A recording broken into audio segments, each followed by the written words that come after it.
Everyone, and welcome to the Castro Valley Unified School District Board meeting. Seeing that we have no public participants, we will recess to close session. Thank you and see you at 5 p.m. to open session, and welcome to the Castro Valley Unified School District Board of Education board meeting. At this time, I'd like to hand it over to our student board member, Shane, to lead us in the Pledge of Allegiance. Shane, over to you. All right. I pledge allegiance to the flag of the United States of America and to the republic for which it stands, one nation, under God, indivisible, with liberty and justice for all. Thank you, Shane. And to report out from closed session, the board did not make any decisions or take any action. For item 3D, approval of the agenda. Are there any changes to the agenda, Superintendent Amati? Yes, personnel item has been amended. I'll move approval of the agenda with the revised personnel report. Thank you, Joe. Second it. Thank you, Gary. Shane, your preferential vote? Yes. Great. All those in favor, please say aye. Aye. Aye. Any opposed? Motion passes 5-0. Moving on to our mission statement, Trustee Loss.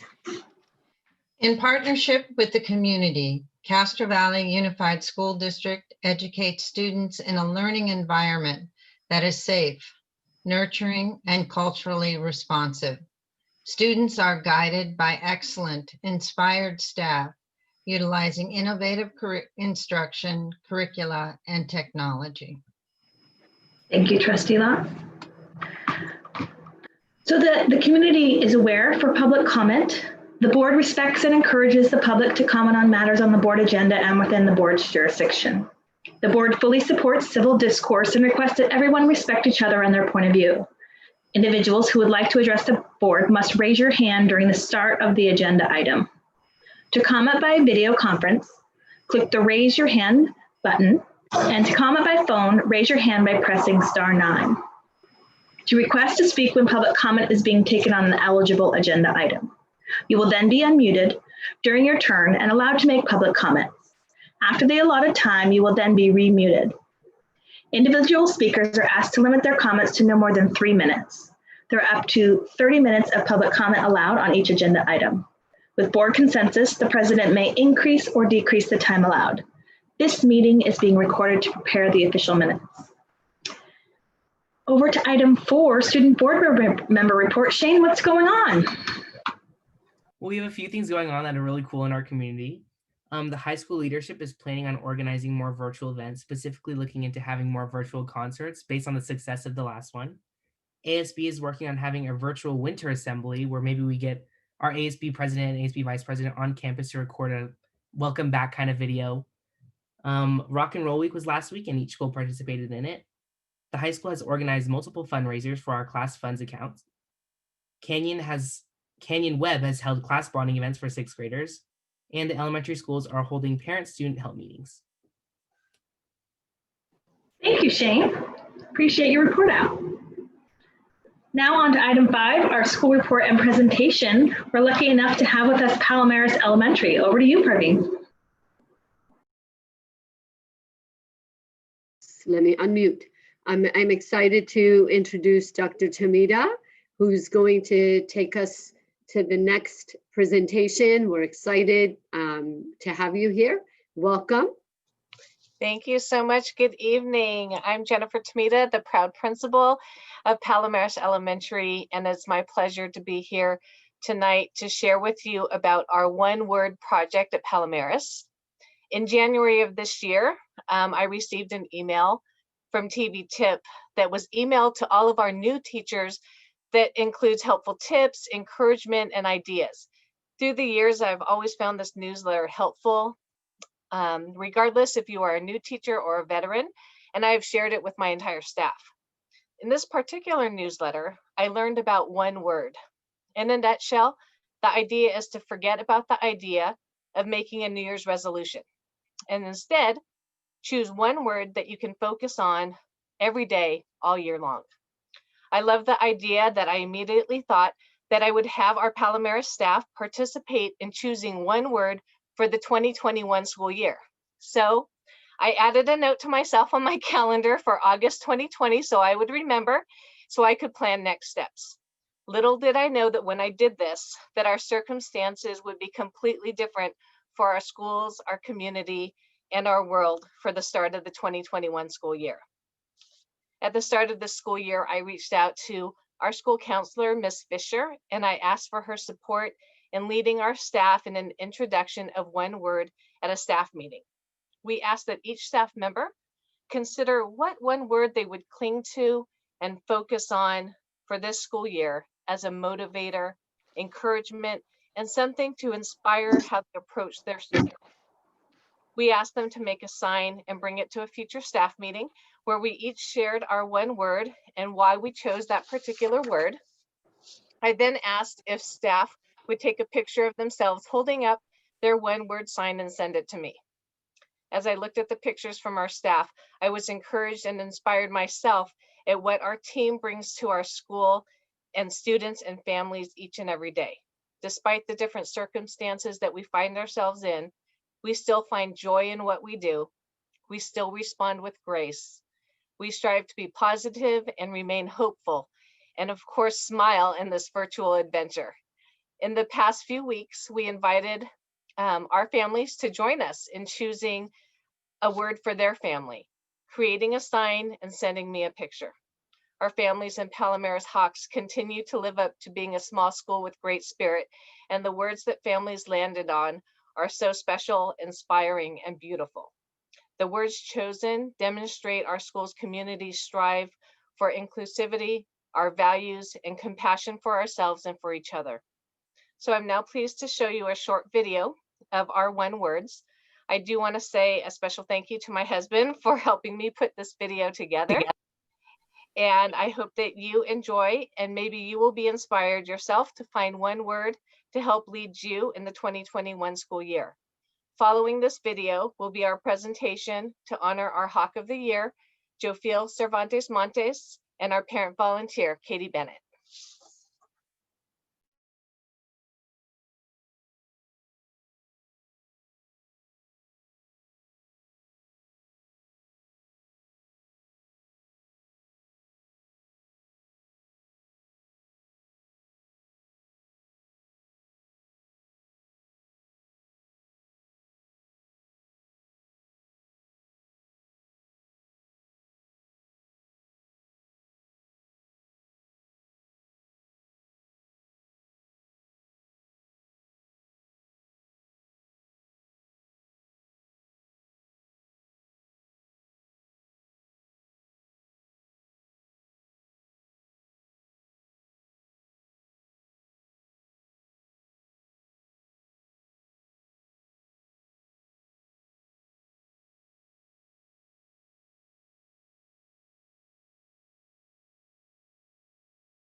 Do you know someone who, when they come into a room, they instantly make everyone feel comfortable and welcome with their warm smile and presence? That is Jofeel. Jofeel has one of the biggest and kindest hearts of anyone you will ever meet. He can easily have a conversation with a peer, a younger buddy, or an adult. His smile and caring ways will always bring a smile to your face. He is always looking for ways to help others. He has served as our student council treasurer and as a member of our student green team. Jofeel wants to do the right things and wants others to make the right choices too. He has high standards for himself. He is friendly and cheers others on. Jofeel strives to spread his wings every day, and if you are ever fortunate enough to meet him, he will definitely brighten your day. We are so proud of Jofeel and the ways in which he exemplifies the character traits that we embrace at Palomares. Congratulations, Jofeel, for this recognition. You deserve it, and we are so happy for you. Katie Bennett has been a dedicated and committed member of the Palomares community and an active volunteer for many years. She has served tirelessly and always with a positive attitude, continually looking for where she can help. If we shared all the ways she has volunteered through the years, we would be here for a while. But we want to share some of the ways she has touched our campus with her caring and giving spirit. Katie has been a room parent and a chaperone for many field trips and a dependable volunteer for noon supervision. She has provided leadership as a PPTC board member and hospitality chairperson, as well as being committed to ensuring our annual hackathons and our annual school campouts were positive and inclusive school events. She has volunteered countless hours to support programs such as our Watershed Science Expo, movie nights, setting up for our Tissues and Tea for the first day of school event, and our monthly Coffee with the Principals, and also helped us with our 150th anniversary celebration. She has interacted and taught students at our no-cost after-school clinics for soccer and strength and conditioning. In addition, Katie has helped strengthen our partnerships with the Safe Routes to School and the Bay Area Children's Theater. Katie has done all of this with a smile on her face, joy in her heart, and a focus on doing what will benefit our students and support our school community. We have been fortunate to have her as a member of our school, and we greatly appreciate her. Thank you, Katie, for all you have done for us through the years. You have made a lasting impact on our school, and we are very happy to honor you this evening.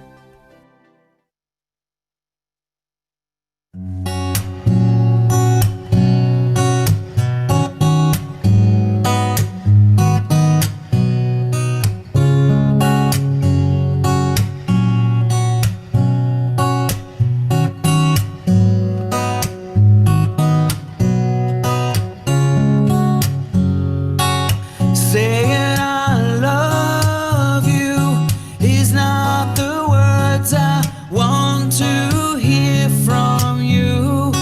It's not that I want you not to say, but if you only knew how easy it would be to show me how you feel.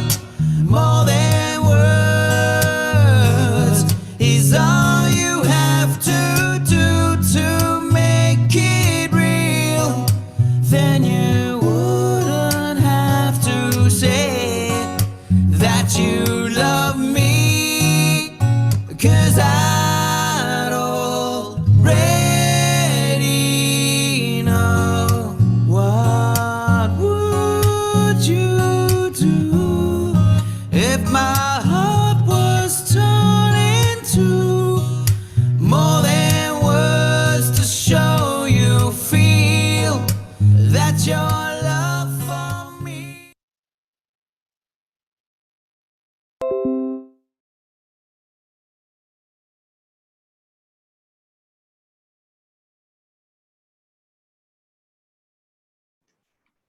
What a beautiful video. I do want to open it up for board comments before we go on to our next agenda item. Shane, did you want to say anything to Dr. Tomita and the Palomares family?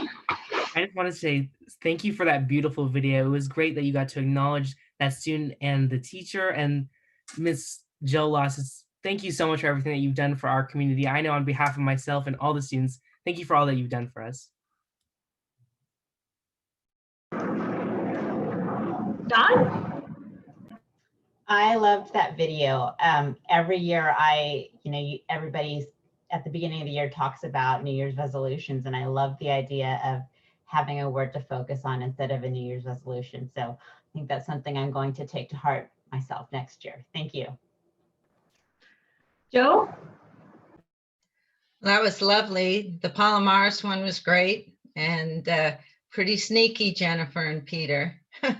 But thank you to the principals. I appreciate that. Gary?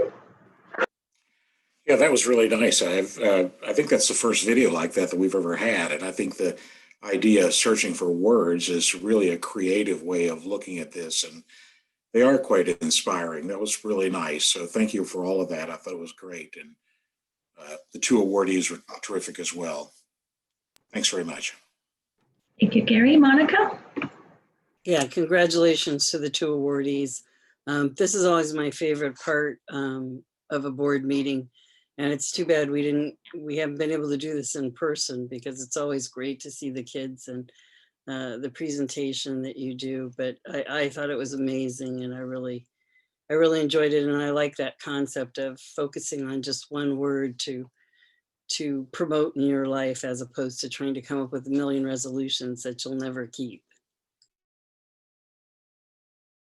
Thank you, Monica. Parveen, did you want to share about Palomares? Yep, absolutely. That one word idea is an excellent one. And to Jennifer's point, our TV tip coaches do such a beautiful job just coming up with these ideas for not just new teachers, but for all of us. And we all learn from that. But just the word to motivate us to cling on to when things are, happening as they have been. So I loved it. The video was beautiful. Jennifer's quite she's excellent at doing these videos with, and thank you, Peter, for doing so much work behind the scene. But we've had a couple of events where Jennifer and a couple of other principals, Lisa, have done some videos for us that just cheer us up, and they're so good at it. So thank you for that. Congratulations to Joe Phil. Your smile is worth $1 million, and your character. I also want to thank Katie for all that she has done. As you were listing all the things she's done, I'm like, what has she not been involved in? It's just really hard to imagine doing all of that and everything else she has on her plate. So thank you. And then I just wanted to say that later on we will have a time to recognize both of our board members who are leaving us after tonight. But I think just thank you for doing what you did with the principals. When I saw the video, it brought tears to my eyes as well. So thank you. Palomares is small but mighty in everything they do. And if you just count all of the things they're doing with students after school when they were able to, and all of the things they're doing now, it's just an amazing place to nurture children. So thank you, Jennifer, for your amazing leadership. Do you want to say a couple of words? I know that everybody said a lot, but I want to thank the families and Dr. Tomita for coming together and really saying a lot of the words that we're all feeling ourselves. My daughter went to Palomares. It is a small, wonderful community. We love Palomares. And you get to work together to create that community. And hopefully the rest of our schools, even though they're bigger, get to learn from what a community you really are. And in this time of a global pandemic, you can come together and share and work with one another. And that just speaks volumes. So Dr. Tomita, families, students, thank you for everything that you do. And I will bring us back to Superintendent Amati for our for our recognitions. I'll hand it over to you, Parveen. And you are on mute. Hold on 1 second, please. Okay.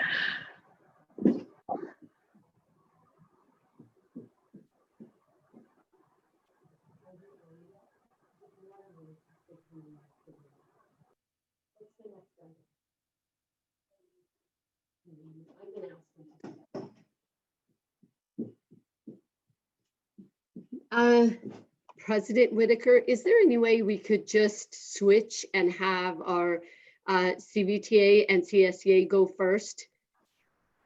If that's okay with the board, just a thumbs up. Great, then we will go ahead and go with our California School Employees Association and Castro Valley Teachers Association reports. I will look for Robin. I do not see Robin on the line for CSEA, so let me look for Mark.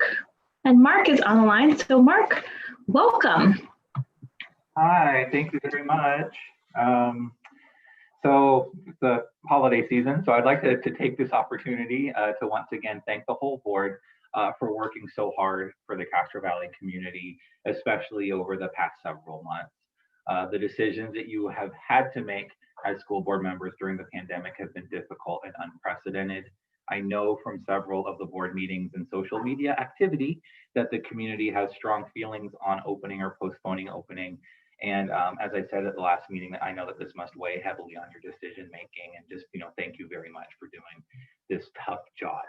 And I'd like to thank Ms. Lee and Ms. Lott specifically for serving their terms. It has been nice working with both of you, and thank you for listening to and considering my and my predecessor's perspectives as representatives of CVTA. We are all in this together, and I hope that the board maintains a strong relationship with staff in the future. Ms. Lott, you in particular have been a major part of many positive changes in our school district while serving for, over the past 25 years. So thank you very much for your dedication. And thank you both for your service. And just I'm gonna wrap it up. I just wish everybody a safe and a happy and a peaceful Thanksgiving, whatever that might look like during these weird times. And I hope that everybody enjoys time with their loved ones and reflects on what they're thankful for. And thank you. Have a nice night. Thank you, Mark. Thank you. Thank you, Mark. So let's just get started. And I know a couple of other people are going to join us, but I want to share a couple of things from elected officials. I know, so tomorrow, my team and I will deliver a few things to our two awesome board members who are leaving us. It's absolutely been such a privilege to work as the superintendent, to work for you, and I am really going to miss you guys. But I want to read what we've received from Supervisor Miley's office that was delivered, and I will deliver it to you tomorrow. It's this one is to both of you. For each of you, I will bring it. So Honorable Monica Lee, Honorable Joe Loss, it is with great pleasure that I honor you with this certificate of appreciation and commendation in recognition of your service to the students, parents, teachers, and staff of the Castro Valley Unified School District. Throughout your 4 years of service for Monica and 25 years for Joe, you have shown great commitment to improving the quality of education and services delivered to students and families. Your dedication and steadfast leadership is an inspiration to all. Thank you for your compassion, generosity, and commitment to our shared community. I commend you for your service to the residents of the Alameda County and to the people of Castro Valley, and wish you great success in your future endeavors. So that's one. At this point, I would also like to share a short video from Congressman Swalwell. I do want to welcome Supervisor Miley. So I know you're going to share the video, but welcome Supervisor Miley. Yes, Supervisor Miley is joining us. Please go ahead. Yes, I heard you reading my commendation, so I thought I would appear on the screen so you knew I was here. So it's great to be here to honor Monica and Joe for their service to the parents and students and community of Castro Valley on the Unified School District Board. The superintendent read my commendation, but I just want to say that with Joe, I've known Joe since I was elected to the Board of Supervisors back in 2001, and I've enjoyed the time that I've had opportunities to interact with her on different occasions around school issues, school functions, things of that nature. And I know that she's been a stellar leader both in Castro Valley and throughout the state when it comes to education. And I think the fact that she's decided to retire from the school district and do other things, I think is well-deserved and well-recognized. And we definitely hope that she continues to be engaged in public service in Castro Valley and throughout the state, because her leadership and her wisdom has definitely been welcomed. And I know under her leadership, Castro Valley, for many, many, many years has been the school district of just incomparable recognition in terms of its test scores, its achievements, and just so many accolades that I think can be attributed to Joe and the present board, but the boards that she served on in the past. So Joe, we're going to miss you, but I hope we continue to see you around Castro Valley and continue to see you engaged with the community. And then with Monica, I know Monica hasn't been on the board that long, and I haven't really had a chance to interact a lot with Monica, but I did get to know her, and I know she's served with distinction, and her background being an attorney and living in Castro Valley and wanting to step forward and serve the students and the parents and the community of Castro Valley and the school board is definitely well-deserved and well-recognized. I wish that the school board had more spots on it so that you could continue to serve, Monica, because it's going to be, I think it's unfortunate to lose you. I know I welcome the new members that are coming on board, and that's also the school director who was reelected, but we're going to definitely miss you, and we hope that you continue your involvement in the community. And I know you're going to continue your involvement with the schools, because as I've said to people in the past, serving on school boards, it's a labor of love. It's a labor of love. And you folks and your colleagues and other school boards put a lot of time and attention and care into assuring that our kids, our grandkids can get the type of education they deserve in a safe environment that they deserve and grow up to be contributing members of our society. So thank you, Monica, for your time on the school board. Thank you, Supervisor Miley. Always supportive, always there for us. And we appreciate you. We appreciate you being here. And I will deliver the wonderful plaques to them tomorrow. So thank you for joining us tonight. I think, I mean, Supervisor Miley really said exactly what I mean, in my head, I think about just the fact that people like you have volunteered for a job that's very difficult, especially during this time. Like, it's not something people jump up and down for and say, I'm going to sign up and we're going to go through COVID and a pandemic. So with that, I'm going to turn it over actually to Assembly Member Quirk, who's here to speak, and then we'll watch the video after. Welcome. Well, thank you. You do have me on the video, correct? Or, whoops, Parveen, you're on mute. Yeah, the video that you're actually on. So there is a tribute video for your 25 years of service that we will share with you later. It's about 22 minutes, so we're not going to share it here, but it is absolutely something that we're going to share with her later. all right. Well, I've known Joe for a long time. Our kids went to preschool together. That kid is now 39 years old. Hard to believe. And I'd also like to recognize Monica, who has spent a lot of time. I don't know why voters vote the way they vote, but I admire the work that you've done in your time on the board, as well as that of Joe. And I've often said, for those of you who are here on the board, that this is the toughest elected office. Nobody wants to hear you've got a 3-year plan to fix second grade when they have a second grader. They want things done instantly, and you just have to do the best you can do. They don't understand the finances, so they don't understand why you don't have this program or that program or pay people better. So it really is tough. And frankly, in Sacramento, I'm sort of insulated from a lot of this. I was just attended a city council meeting last night, and I was listening to public comment, and they weren't being kind to the council members.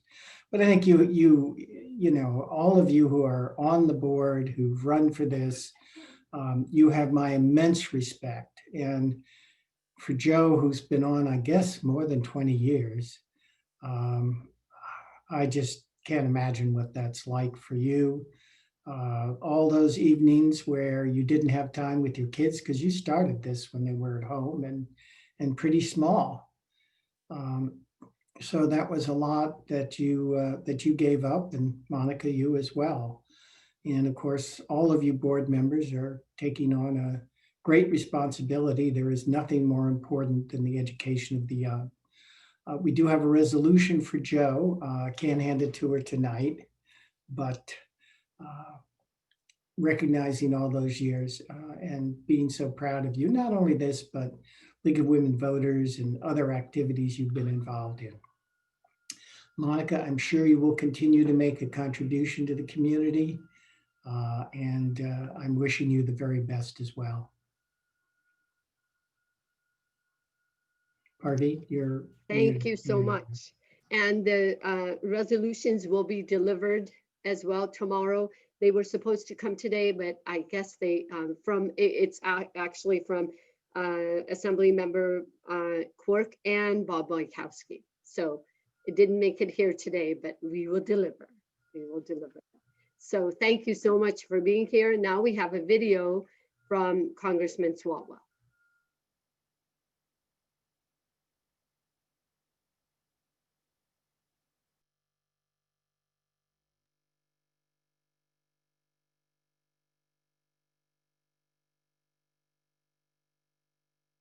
Good evening.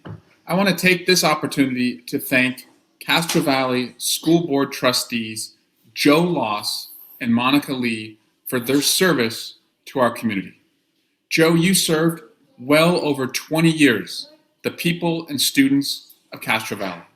Thank you so much for your dedication, not just to the trustees, but also serving in the PTA, having children in so many different schools, and really investing your time and energy in making Castro Valley a better place for our students. Monica, also want to thank you for stepping up and serving in our community, for your involvement to make sure that our kids have the best educators, the best resources, and a community that wraps their arms around our students and makes sure that they all come out better off. As you hear my children run around, I also come to this as a parent, hoping that the people in our community always put our students first. And Joe and Monica, you both did that. I'm also the son of a school board trustee, and I saw every day how hard my father fought for students in our community. Serving a school board is not an easy task, and it certainly is not easy in a pandemic. Trying to make sure that our children can continue to develop and learn, but to do so in a safe environment and still be able to be around their friends and the teachers that they adore and trust and need is a challenge. And you've stepped up, and that challenge will continue. And I know that as a new board takes shape, you will work with them and mentor them and help them to make sure they understood these issues as well as you did. So Joe, Monica, thank you again for your service to Castro Valley.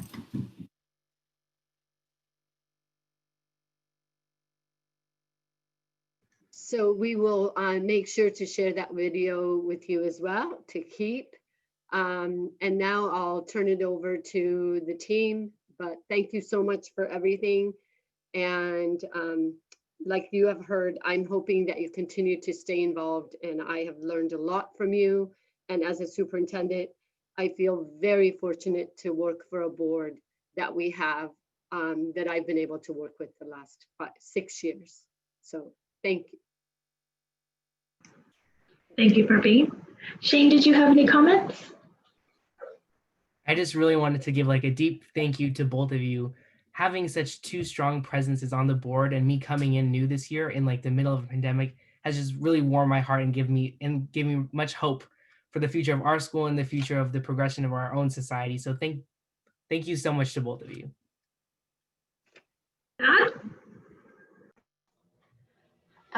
Gosh, where do I start? The five of us have navigated a lot together this last several months, this last 4 years. I've learned so much working with both of you. Joe, I can't imagine doing this for 25 years. So kudos to you. This is it's a lot of Thursday nights that you've missed, and now you get your Wednesday nights back. Monica, I'm really going to miss your level-headedness, your heart, and all that you brought to us. Thank you. Thank you, Dot. I'm going to hand it over to Gary because you guys are being honored. So, Gary.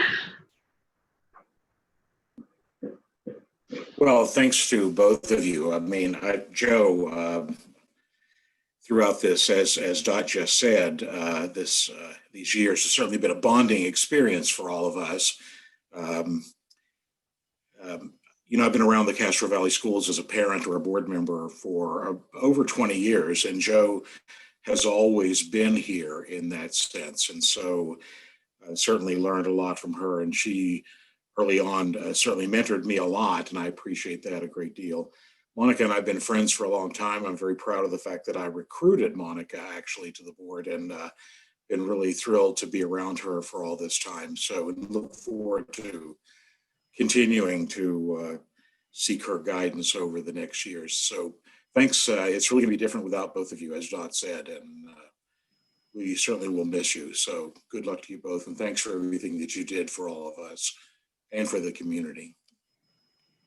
I'm going to say something before you this time. Sorry, I'm changing it up, but I first want to thank Monica for her companionship, her friendship, and her perspective. Having you on the board has been a great opportunity to get to know you, not only as a board member representing our community, but also getting to know you as a person. I am so appreciative of all the work that you've done, and you will be dearly missed. Joe, I have to echo what Gary said. When I first got onto the board, you took me under your wing and you let me know about everything that I needed to do, what was the right process, what to follow. And it's very clear that you care about this community. You have led with grace, and I know you're leaving because you want to enjoy your grandbabies and spend time with your family, but I want to thank you both for your service and your dedication to our community. And because of you, we are better. So thank you. I'm going to hand it to Monica first and then over to Joe. So Monica. Well, thank you. I appreciate all the kind words and support, and it's been amazing working with you all. Gary, you're not rid of me. I know you thought you were, but you know I'm still going to be around. And I'm always happy to help in whatever capacity. I won't be on the board anymore, but I know there are a lot of other places that volunteers are needed to help make Castro Valley schools better. And I'm committed to doing whatever I can to help, because I just think children are our future, and we have to invest everything we can in them. And I also want to echo what everybody else has said and thank Joe for her mentorship. You've been an invaluable resource as a new member of the board, trying to learn the ropes and maneuver the maze that is a school board. And I look forward to seeing you all outside of this, and hopefully someday in person after this pandemic is over. Thank you, Monica. Joe? Well, Monica, I want to thank you for your service to the Castro Valley students this last 4 years. And of particular note, your participation in the HARD Ad Hoc Committee. That will impact Castro Valley Unified School District forever. I hope you'll stay engaged in public education in the future. And I wish you, Ed, and the boys many wonderful adventures to come. So thank you for your service. Thank you all for the nice things that you said. All I want to do is thank my family.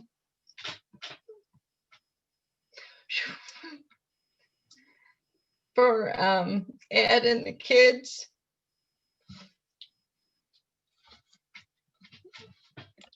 This is hard after 25 years. I want to thank Ed and the kids for being supportive and understanding. Thank you. Thank you both. So we'll deliver. We'll see you tomorrow with certificates and a couple of other things from the board and the team. So that's it. Thank you so much. Thank you.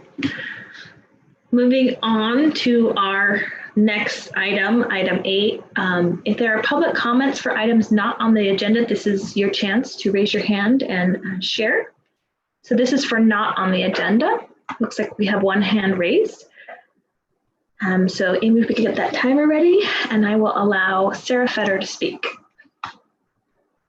Hi, Sarah. Hi, good evening. I'm speaking tonight to continue to share my concerns of special education in our school district. I'm speaking on behalf of my own family, but also for the many other families of students in special education who struggle to obtain a free and appropriate public education as required by law for their student.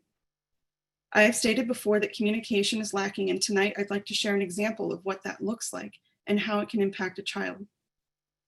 Our 9-year-old son is transitioning home from residential treatment out of state in a little over 2 weeks. For the past 1.5 years, he has worked hard to gain the skills he needs to regulate his emotions and be safe across environments. A transition like this is not one to throw together at the last minute. It takes a few months to determine appropriate supports and then train the incoming team to ensure that he comes back to a well-planned and structured environment. Unfortunately, the district hasn't followed through on what they stated they would do and has communicated very little along the way. He's coming home in 2 weeks, and I still don't know whether he'll have appropriate services. The district has known for months that my child was coming home, and they have known for months the kind of support he would need. Yet they waited until the last minute to hold an IEP meeting to plan and confirm his services. The very limited communication I have had does not fill me with confidence. The attorney for the district provided misleading statements to our attorney, implying the district would provide services that it now appears it had no intention of providing, claiming that they meant something different than what literally anyone else knows those terms mean. We felt comfortable arranging his discharge date based on those services, so imagine how I felt upon hearing that their idea of those services didn't match what was implied. In addition to this, the district has seemingly focused its plans around using a behavioral approach with our son. It's difficult to understand why they would make that decision without my input, especially considering that it goes against the recommendations of the team that has actually worked with our son 24/7 for the past 18 months. Had they held an IEP meeting in October as they said they would, perhaps we could have sorted out this difference of opinion with enough time to implement an effective plan. But now it's too late to ensure he has what he needs from day one. It's too late to implement an appropriate plan. They're setting him up to fail. He needs skilled mental health support, not a token chart. Once again, we are faced with the likely reality that the Castro Valley Special Education Department is ignoring the expertise of professionals who have worked directly with and deeply understand our son. Please do something about special education. This is not okay, and our story is not unique. Children deserve better. All doesn't mean all until special education students' needs are met too. Thank you. Thank you, Sarah. We're going to mute your line.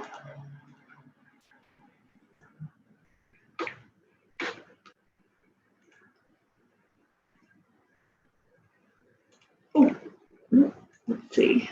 Lower hand. I'm going to bring on Michelle. Hi, can you hear me? I can hear you. Go ahead, Michelle.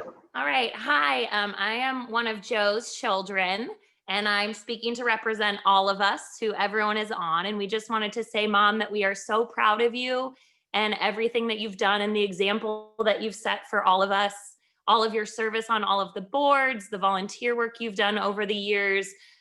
We all have looked at you as an example of what we want to do and how we want our families to see how to contribute to this world. Especially your granddaughters are extremely proud of the example you set for them every day. And we are proud that you have served on this board with your focus and your interest in doing the best for all children in the school district, rather than just trying to make things better for us. Because we've been out of the district for a long time. My brother is the youngest and he's 30. So she has continued to serve this community, even though we are no longer present in the school district. I also served as a teacher in the school district for many years, and I was always so proud to know that my mom was there and making it better for all of us. So thank you, Mommy. We love you, and we're very proud. And thank you, Monica, for your service. Thank you, Michelle, and thank you to all of the Lost family.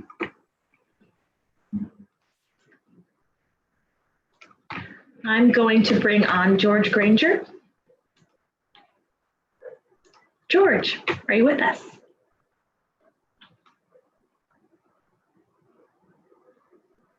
Hi, thank you very much. Appreciate the opportunity to say a few words about Joe and Monica. Monica, I'll just briefly say thank you for your service to the district. It's great to see you as a board member, and I recall very well your service at Jensen Ranch and always appreciated the many contributions you made during that time.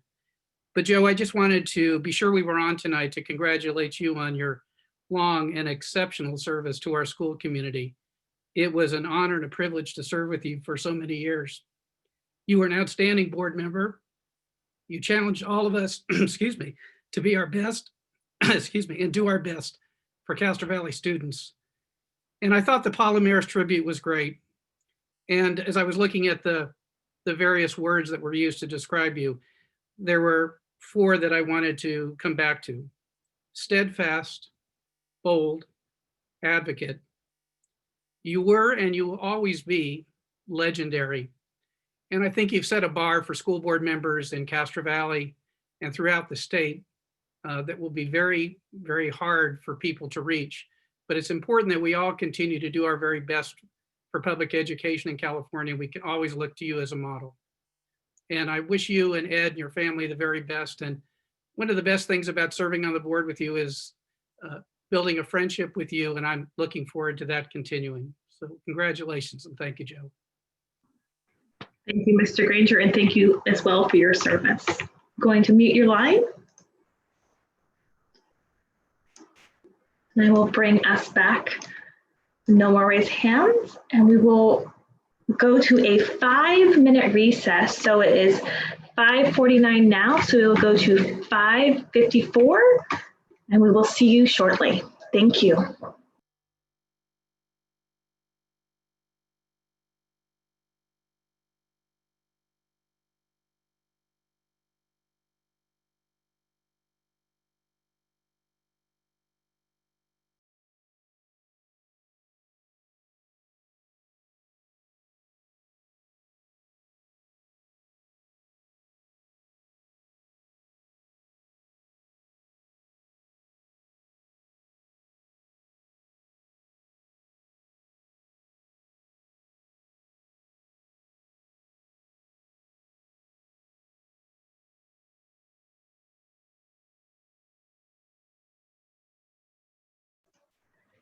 So welcome back, everyone.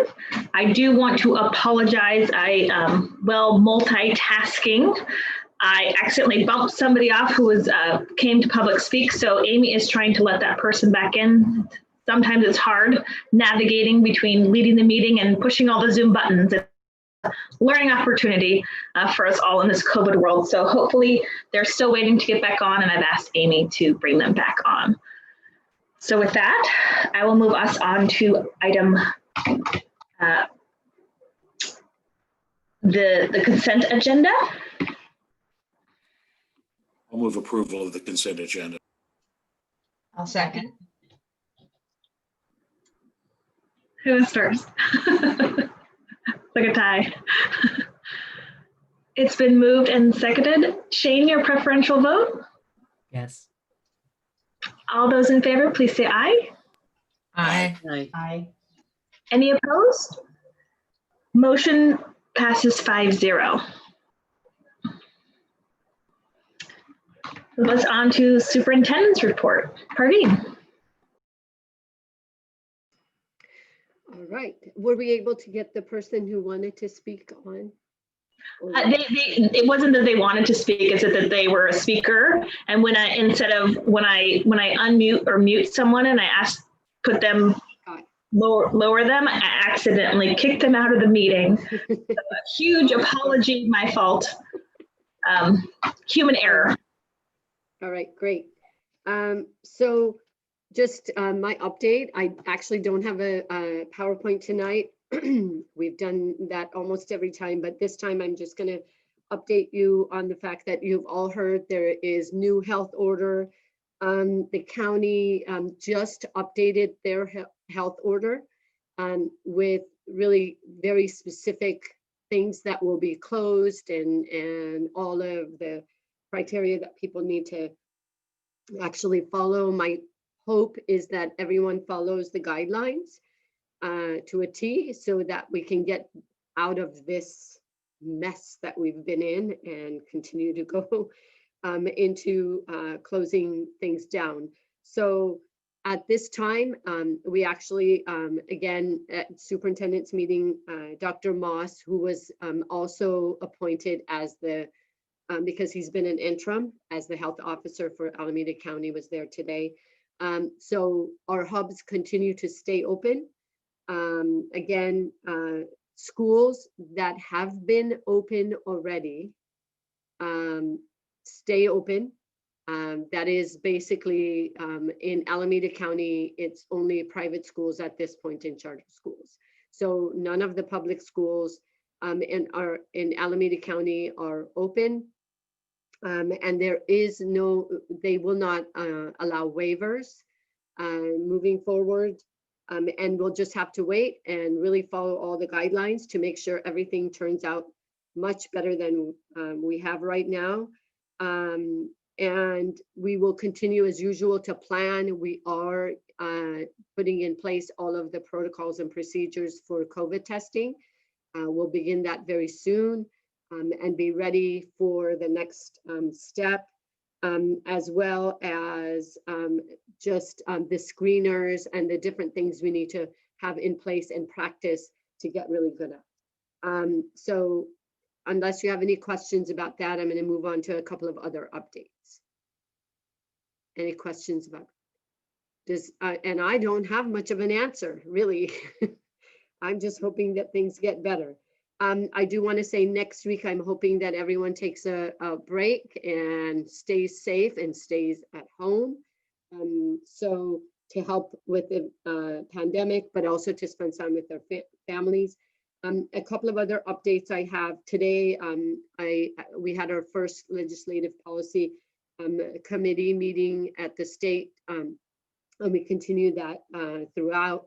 This is a day where from around California, educators and everybody who's a part of that committee, we come together, including 2 students, come together to talk about priorities as we advocate for legislation. Oh, I see Trustee Theodore has a question. Sorry, going back to the COVID discussion, I know that at the high school there is athletic pods happening, and I was wondering if we can just have get a little information about that, what that looks like and how that's going for our students. Yeah, in fact, I might call on Dr. Ryman to give us a little bit of update on that, but those small hubs also can stay open at this point. We may get additional confirmation whether that can continue or not, but Dr. Ryman. Yeah, so we are continuing with the learning hubs. Currently, students are receiving, as you know, support from classified staff members as they're receiving both synchronous and asynchronous lessons. We are allowed to continue those learning hubs during this time.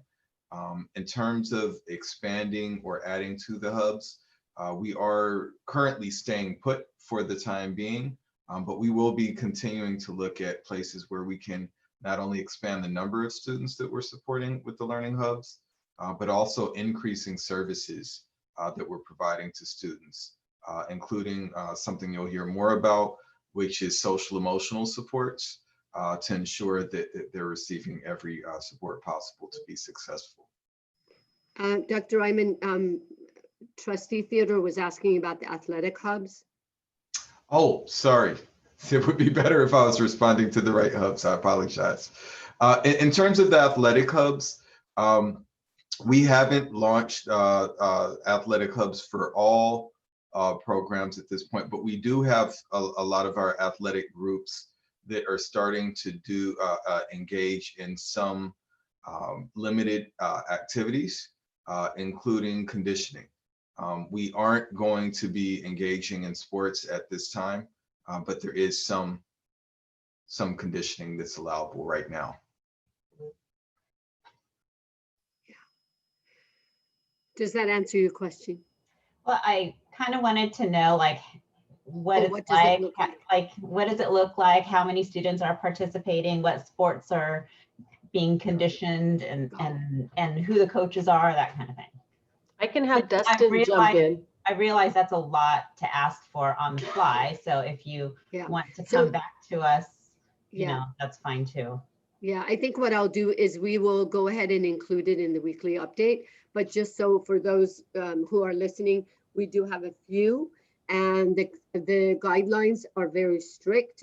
They've done a lot of work to make sure that they're actually followed based on the health directives. But they have to be small hubs. They have to be small groups. They cannot mix. The coach or whoever is working with one small group can work with the other small groups, but they can't work. The students cannot be mixed. So we'll put some information in the weekly update. Thank you. I ran into a teacher/coach at the market yesterday, and we were talking about it. So I just was wondering. Yeah, no problem. But I have to say, we have had a lot of requests around athletic hubs for months, and I have to be honest, we've pushed back because I wanted to make sure that we were safe and we followed the guidelines. And some of the pushback was because they had heard a couple of school districts had that since June or July. And I let people know that we are going to follow what we're supposed to follow. And I know maybe a couple of school districts have done that, but that was not the directive for us. And we're just going to follow that. So we've been very, very cautious for, to make sure everyone is staying safe as possible. But we'll definitely give you some information. And I also wanted to just, make sure that all of our students are being served equally, so that there's no favoritism in one sport or another, that everyone who wants to has access to this conditioning. Yeah, exactly. And that was a part of the reason that we really wanted to be cautious and make sure that equity is in existence. So Dr. Ryman, did you want to add anything? I was just going to say I've been communicating with Mr. McMaster, who is available if we want to hear from him. We're just going to put it in the update. We'll Okay. just put it in the update because it wasn't we'll put it in the update and give all the information that we need, that you need.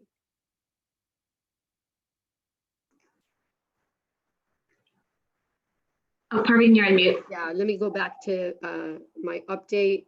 The other thing I wanted to say, the last few months, we have had the support that we've had for the last couple of years from different organizations, the food bank, but also MAP, and they have continued to increase their support for us. For example, today they delivered 110 blankets and 121 additional hygiene kits.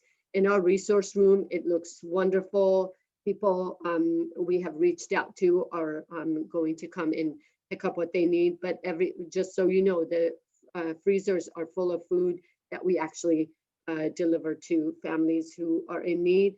and they're going to give us 60 frozen turkeys in addition to what we already have gotten for Thanksgiving. So I want to thank MAP, Moms Against Poverty, which, you know, an organization who's continuing to support us throughout. And then I did say that next week our district office will be closed, but obviously I'm always available for board members if there's a need. And we're here, but we're not on site, we're not working. But when we do return, we will make sure to respond to every email and everything else that we have received. So that's my update. Are there any other comments or questions for Praveen? No. Great, we'll move on to reports, discussions, and action items. I'm really interested to hear our first report out of social, emotional, and anti-racist teaching and learning presentation. Yeah, so I'm excited to, I'm going to turn it over to Dr. Ryman, but I do want to start by just saying that this has been tremendous work done by this team and at Educational Services, Dr. Ryman, Marianne Meadows, Nia Rashichi, Nick McMaster, our social workers, our counselors, and our administrators and teachers. So I'm really excited. I have to say, we really are an envy of many school districts in this area. And again, we owe it to the team that we have. For example, this screener that they used, that we used at the beginning of the year, I can tell you lots of districts around the state, as we share with other people, have asked to use it. They are asking for some of the materials that we have. And I am so proud of this team and the work that we are doing. One of the things we talked about today at the Legislative Advocacy Committee was our priorities. And again, social emotional learning came up as one of the highest priorities for everybody. It also came up in challenges and opportunities, right? Successes, because they have been huge challenges in this area.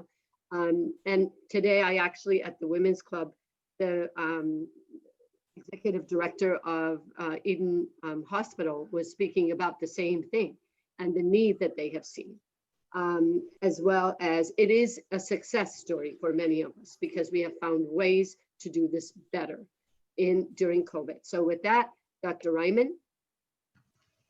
And I'll be really brief. I just want to start by acknowledging the times that we're in and the tremendous need for our students.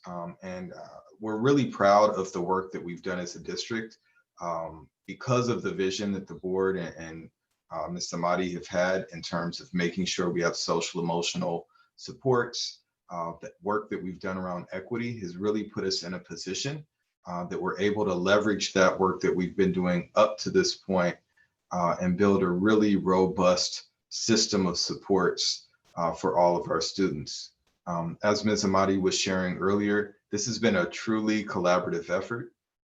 Teachers, counselors, administrators, classified staff have all been really deep partners in terms of doing this work and developing systems that are really wraparound systems that are, as Ms. Amadi was saying earlier, are ahead of what a lot of neighboring districts are able to offer.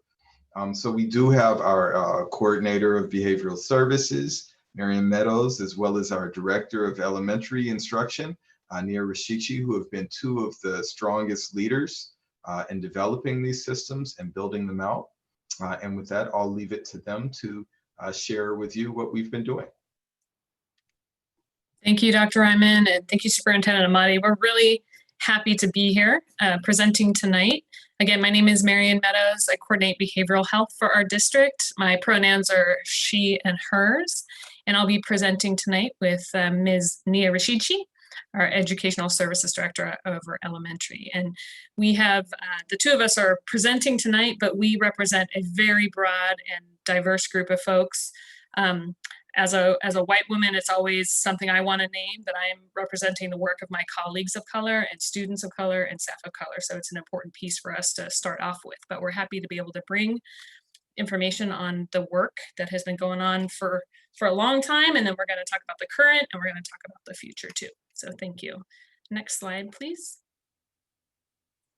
So to start off, we want to note that this work, social emotional learning and specifically anti-racist teaching and learning, is part of our Ed Code. It is a mandate from our state that we discuss these pieces with students and staff and have policies. So just a quick refresher on the Ed Code portions. All pupils have a right to participate fully in the educational process, free from discrimination and harassment. We as a school district and schools have an obligation to combat racism and sexism and other forms of bias. There's also an urgent need to prevent and respond to acts of hate violence and bias-related incidences in our schools. And that it's also our job to teach and inform students about their rights and what they have available to them in these situations. So again, this is a mandate from our state, and it's something that we are working really hard to implement. Thank you. Next slide.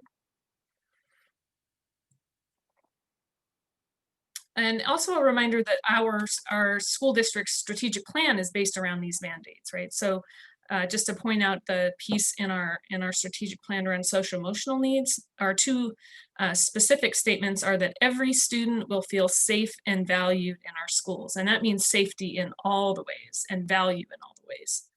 And that every student will have at least one staff member whom they identify as their advocate. So our strategic plan is in line with the state mandates around this work. And I get to talk about the historical piece around Castro Valley's work for SEL. And I brought a special little reminder. This is actually for Ms. Loss, and this is Be Calm Bunny.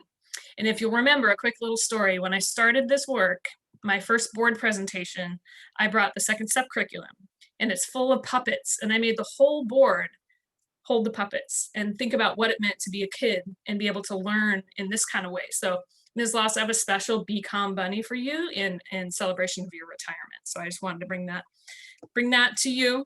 And also just to note how far we've come. That was many years ago.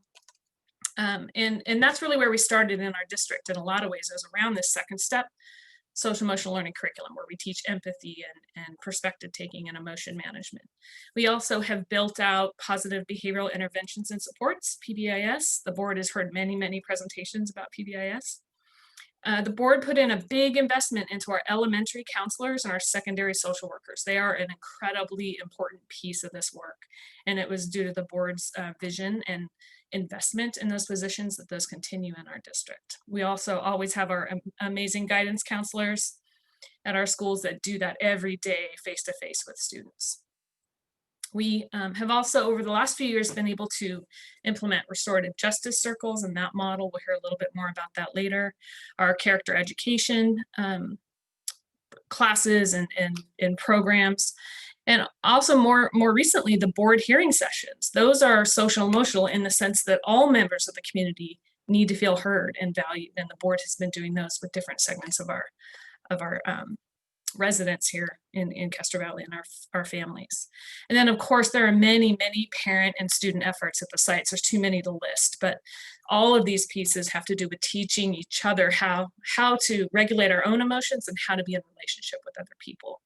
And so really quickly, just for definition, for the sake of definitions, on the right, you'll see a schematic that has the 5 areas of social emotional learning. It's self-awareness, self-management, social awareness, relationship skills, and responsible decision-making. So those are the skills that we're always looking to teach. Get to the next slide. So our anti-racism work in Castro Valley didn't just start this summer. It didn't just start 6 months ago. It's been in place for a while, and it's been, I would like to say, very much so under the leadership of our superintendent, the executive cabinet, and the board. I won't read through the full list, but there have been many committees and curricula and ways of being with the community that have helped us understand what anti-racism work looks like. And in a nutshell, anti-racism isn't just not being racist. It's actively deconstructing the structures that keep racism in place and bias in place. So it's a very active kind of work where we're looking specifically for ways to dismantle things that keep kids apart and keep kids and family members, for that matter, for achieving their greatness. So again, you can read through the list. Some of the ones I'd like to highlight are the Equity Task Force that's very much still in place, discussing issues of equity on a regular basis. Our CLRT work with Dr. Shraki Holly has been in place for several years that I've been here. And our Community Alliance has brought members of the community together to have these conversations. So this work has been going on for a while, in sort of from a historical view. Can you do the next slide? Okay, so enter the pandemic.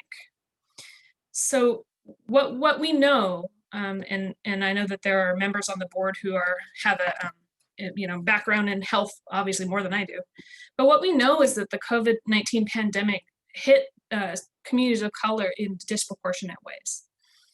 We have seen that. It's just the latest replication of the health disparities in our country and in our community.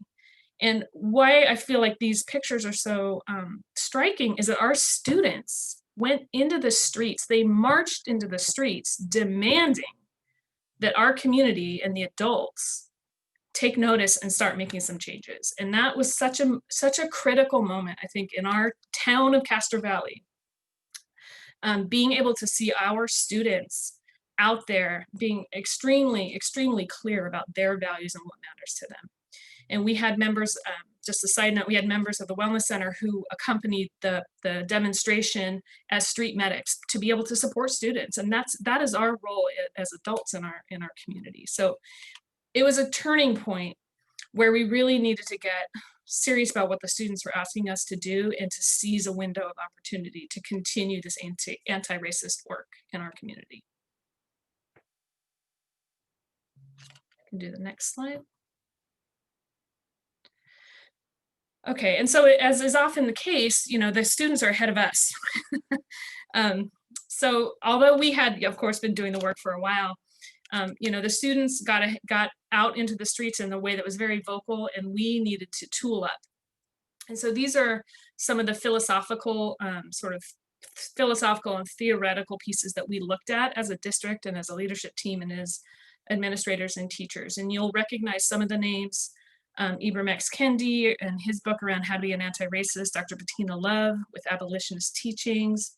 You can kind of read through the list. And then we have some folks that we work with locally. Dr. Shraki Holly with his CLRT work has been someone who's worked with our community, our Black Minds Matter cohorts. Dora Dome through EPIC, and Dr. Noelle Anhard through our restorative justice work here in our district and in our schools. So we needed to get very much grounded in these scholars. And so that has guided our work, continues to guide our work. Thank you. Next slide. Okay, so that brings us to the summer. And this is where it got really exciting. This is where we were able to get multidisciplinary teams together to say, okay, we have an opportunity. What are we going to do with this opportunity?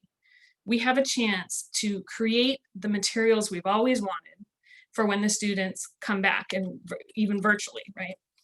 So these summer work groups work together. Again, there were counselors, there were nurses, we had students, we had parents, admin, we had all different types of folks on these committees. And the four basic areas that these work groups worked on were Tier 1 lessons. So that means lessons that every single kid receives, every single student, on digital citizenship, health and safety, and anti-racism. We worked also on the community circle model to figure out how do we help kids and teachers have conversations, safe conversations about these topics, because they're meaty ones and we wanted it to be safe. The third area was the use of universal screeners. So being able, Superintendent Amati mentioned the screeners, that we wanted to be able to send out a real basic survey and receive information back to figure out how to tailor our interventions and supports for students and families, and that happened K-12. And then also to develop parent resources to be able to support parents who are really co-teachers now, to be able to support their students at home. And I did want to just do a quick shout out to Shane, who was on one of our SEL work groups this summer, and how important it was to have student voice in those work groups. So that brings us through this like historical, through spring, through summer. And now I'm going to hand it over to Ms. Nia Rashichi to talk through the fall work and the future work. So thank you very much, and I'll hand it over to Ms. Rashichi. Thank you, Mrs. Meadows. So next slide, please. Okay, so what comes up is, how do we prepare for all this? How do we prepare the adults within our system to do this work well, to have these types of conversations around social emotional learning and anti-racism in our classrooms at every grade span? And really our community of teachers and counselors and staff said, you know, we want to develop our skills and knowledge and capacity to make sure that when we have these conversations, we do them well, we do them safely, and respectfully. And so this slide represents some of the professional learning that we provided to our staffs. I'll start with the Black Minds Matter sessions that for the past couple of years, Castro Valley has offered special course that it really examines the challenges that facing African-American students, as well as the research-based strategies that help to improve success. We've offered this curriculum that's to our teachers and parents and our administrators, and they're invited to look at research, to collaborate with a variety of different stakeholders, and then really to come up with some actionable items that we can carry out to do better. As Maya Angelou says, when you know better, you do better. And looking at the research helps us to do some of those things. And so these sessions for the last couple of years have been led by our own Dr. Jason Ryman. And that's been one piece of professional learning that we've done together with the adults in our system. Another one at the very top of the screen, Modern Teacher is a new partner this year. Modern Teacher has a variety of professional learning modules that have really helped us as a district to be building systems to seamlessly transition between distance learning and in-person instruction. And for this particular work, the Architecting a Learning-Centered Culture is really focused around what it looks like to create a truly student-centered learning environment, and lots of tools, lots of examples of how to do this well. And so that was another opportunity for the adults in our system to do some professional learning. And then there's a myriad of other ones, but I do want to zero in on one that Ms. Meadows won't toot her own horn, but I will for her, because Mrs. Meadows and Dr. Amherd have really done an amazing body of work around training in community circles. And community circles are really about having a common safe space to discuss what we have, what we have been through and how we heal with each other through connection, through that relationship building. And we've been using community circles to really deepen the work and the conversation that happens in the morning at our SEL, our social emotional check-ins, that all of our general education teachers carry out with our students each morning. And then the counselors take those community circles and go much deeper and to help deliver the concepts and reinforce the lessons that are taught in the morning with our teachers. So that's just an example of some of the professional learning that we've done. And there's much more. Next slide. So then folks would ask, well, okay, so what are we really doing with our students during those social emotional learning check-ins in the morning time? What happens during that time for those anti-racism lessons? So the SEL anti-racism work group that's made up, that Mrs. Meadows mentioned, that's made up of teachers and administrators and counselors this summer, did an incredible amount of work. And they based the work, the lessons that they were building over the summer to be carried out by all of our teachers during the school year under these themes. These are just some of the themes, but what's more important than the themes is the work, the topics that fall underneath those themes. And I'm just going to read a couple of to you, so folks understand, and the stakeholders who are watching our board meeting understand the really important topics that are being talked about and discussed in our classrooms. So under creating a safe and comfortable classroom environment, what comes under there is communicating well, active listening, collaboration, and teamwork. Under understanding my strengths, skills, and identity, likes and dislikes, respecting opinions, many kinds of families. What is community? Under understanding and appreciating differences, topics, what's culture? Learning about different cultures and feelings about differences. And then understanding bias and discrimination. We start to get deeper and deeper into more serious topic matter. And what are stereotypes? Forms of prejudice, unfairness and discrimination.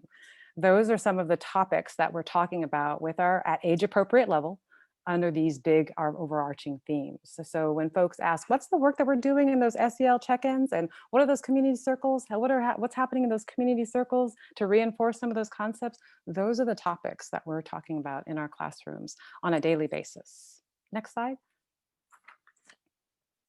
So these are examples of the playlists that the SEL work groups, SEL anti-racism work groups worked on this summer to develop for all of the classrooms district-wide. This is an elementary example. You'll notice that we have the in-school work and we have the at-home component for our families to also participate in the learning with our students. So that's happening at both the elementary, and then if you look at the next slide, oh, so at the secondary level. So we have a parent component and we have an education component during the day. And the cadence that, that each of these lessons takes is a kind of a learn about it, practice it, and then evidence of learning, kind of show what you know, so that you'll see that particular way that the lessons are built, so that we always have, what are we learning first? How are we practicing it together? And then please show me what you know. Show me the evidence that these concepts you're learning and make sense to you and in the work that we're doing on a regular daily basis. Next slide.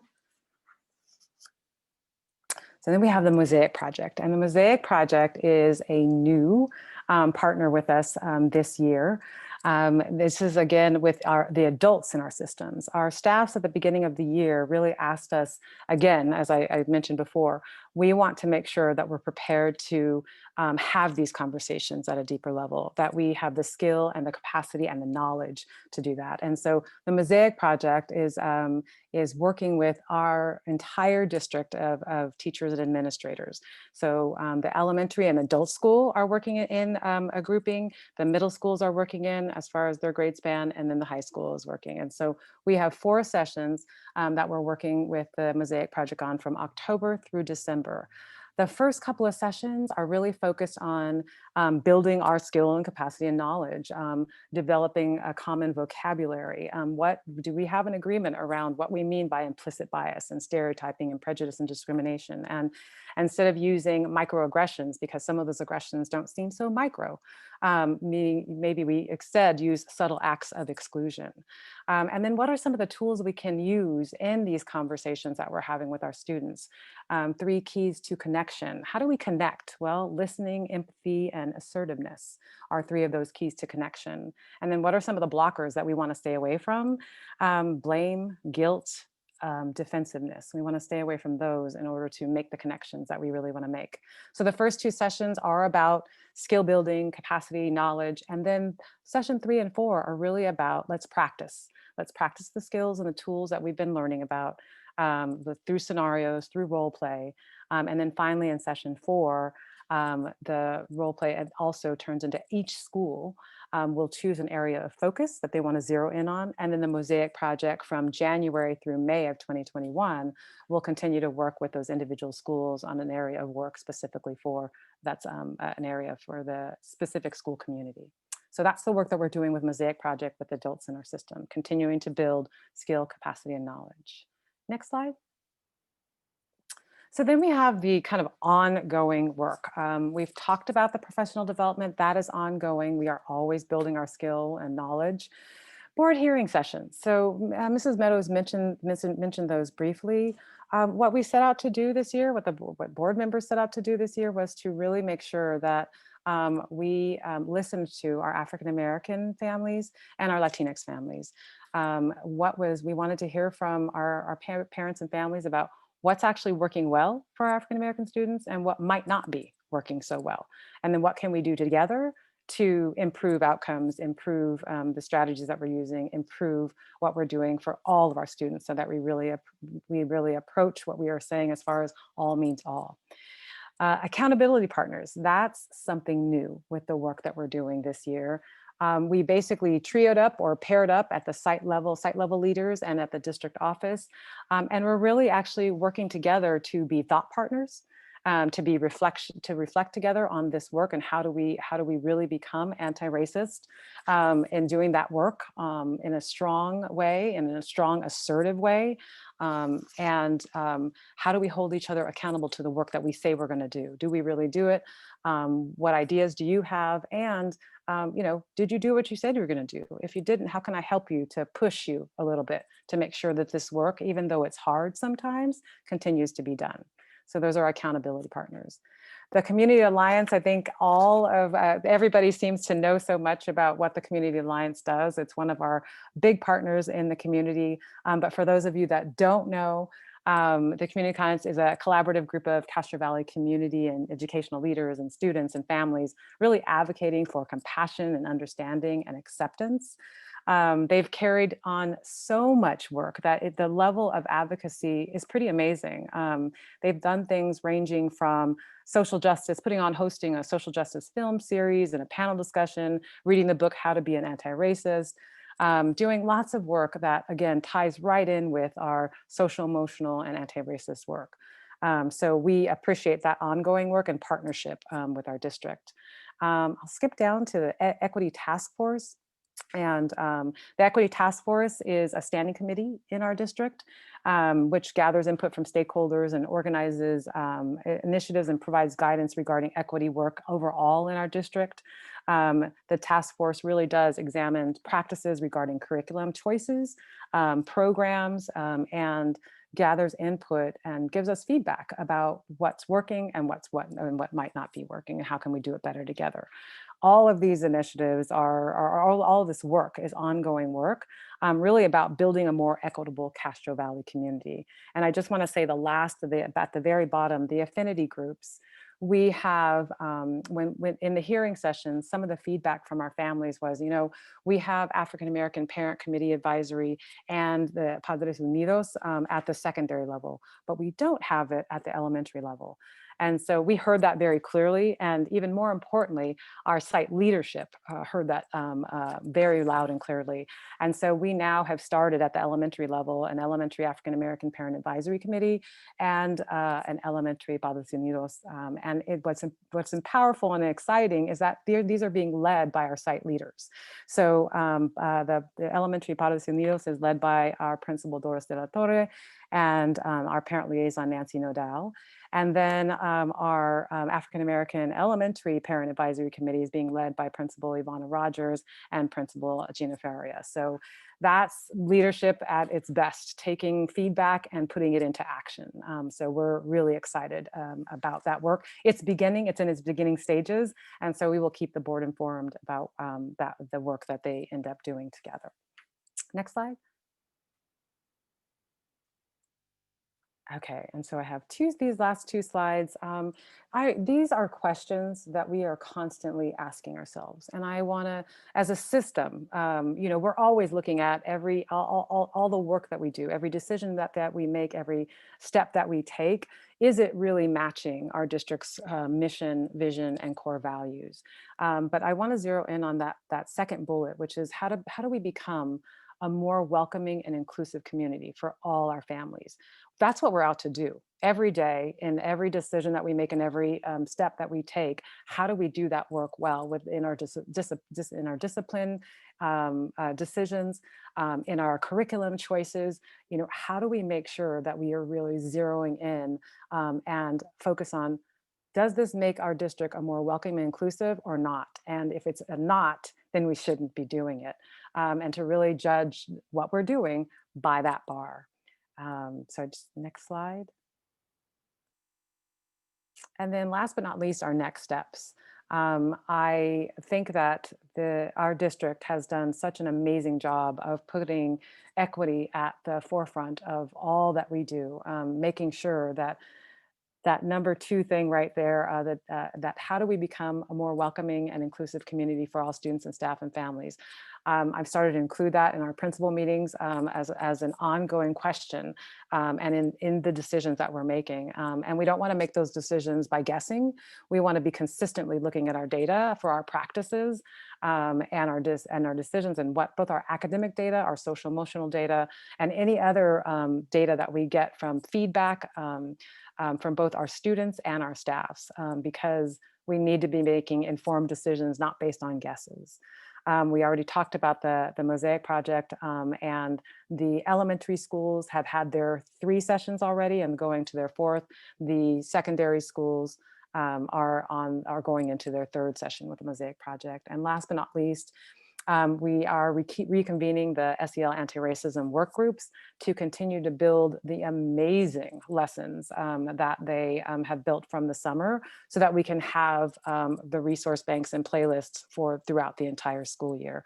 So that work is critical, and it's ongoing, and we're really excited about it. And I know Marion, Mrs. Meadows wanted to just finish off with a couple last sentences. Thank you, Ms. Rashichi. Yeah, just to close this out, I want to just sort of bring it back to the board and to the community listening tonight that this is brave work. This is brave work.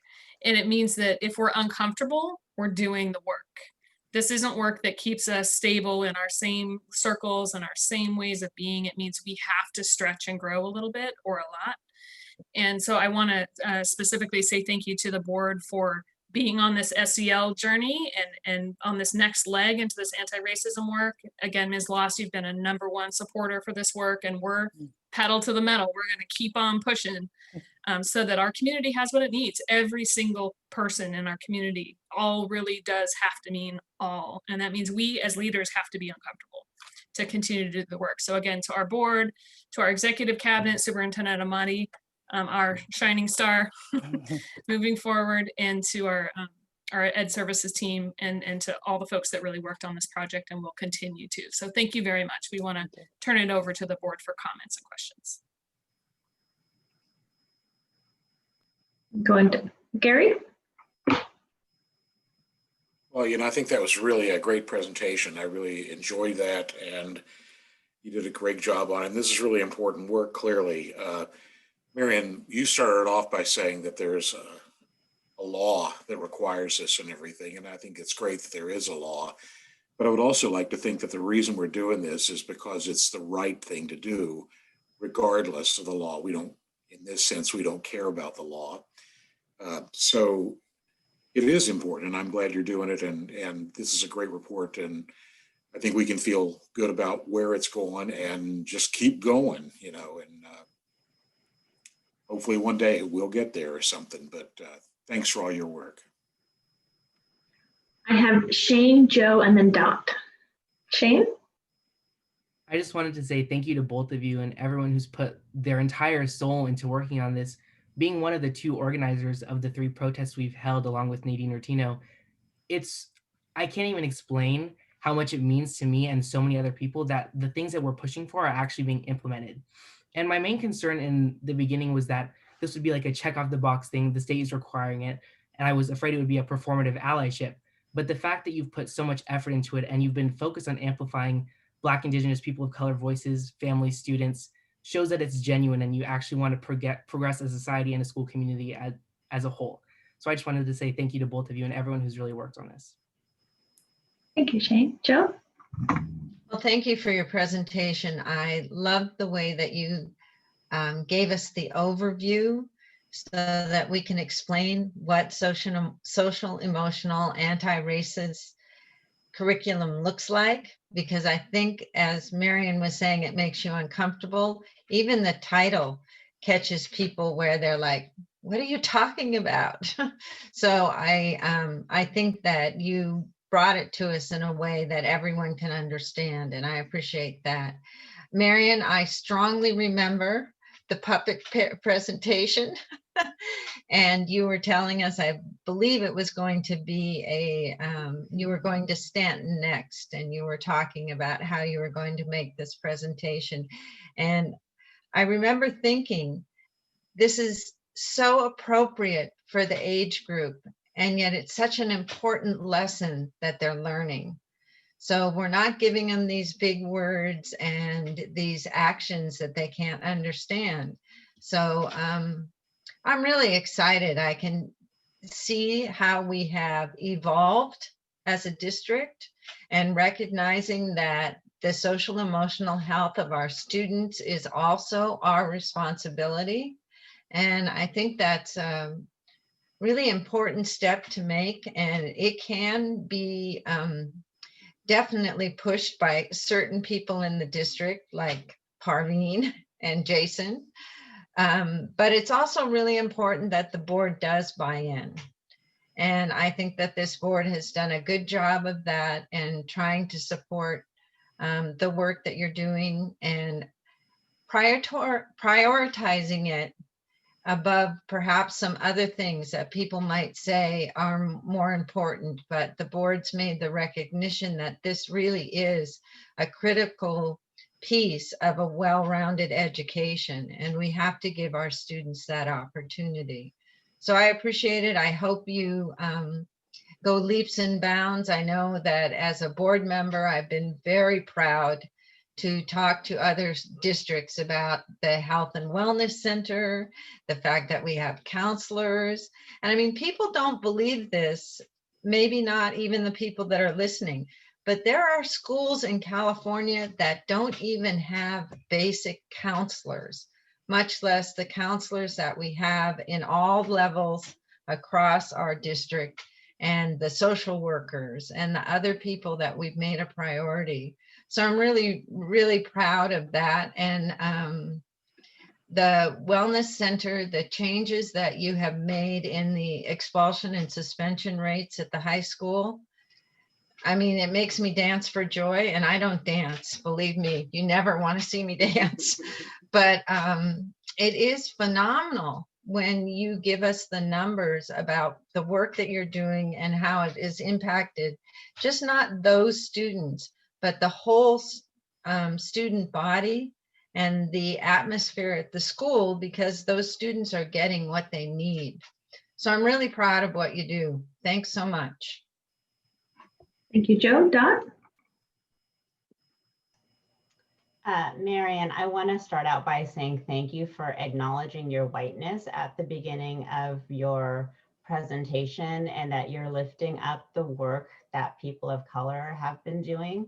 It's hard to do, I know, for a lot of people who are white, and it's hard to hear for a lot of people who are white, that this is the work that people of color have been doing to try to bring our white allies along. So I really appreciate you recognizing that and calling that out.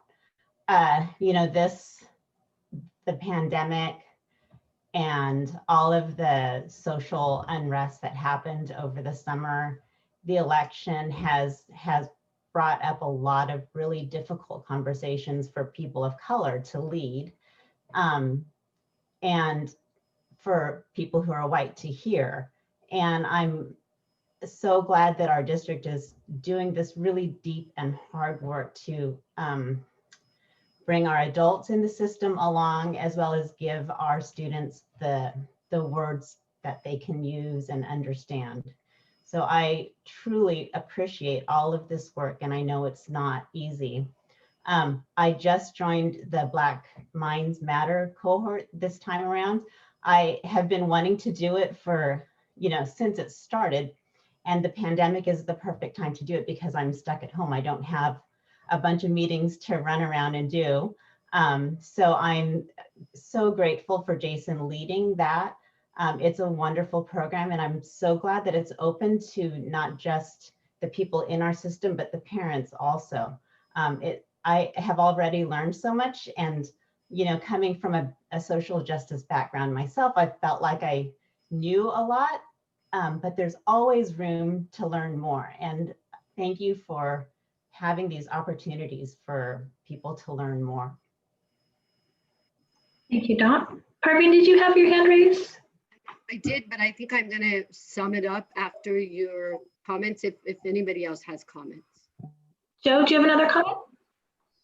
I just wanted to add that Monica and I have been taking the Mosaic classes. We finished the first 3. And again, those are very enlightening and well worth your time.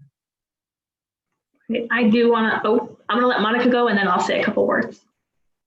Yeah, thank you for the presentation. Like Joe said, we've been doing the Mosaic class. I wanted to do both, but I signed up for Mosaic first, and I didn't want to do 3 hours of class on Monday nights. But I think this is invaluable for our students. And I think that parents, as a parent taking it, I'm learning a lot as well. So I appreciate everything that you guys have, staff have presented to us tonight. Thank you, Monica. When I first started on the board, I was lucky enough to sit on the committee that Jason runs for our LCAP, our Local Control Accountability Plan. And, restorative justice was what my late husband was going to do. It's really important to him. And so when I came in and I was like, oh, we got to fix a lot of things. And I came in and I was like, wow, look at all the wonderful things we're doing. And as a community, we still weren't doing enough, right? Pushing back to society, making sure that everybody has a voice, and that,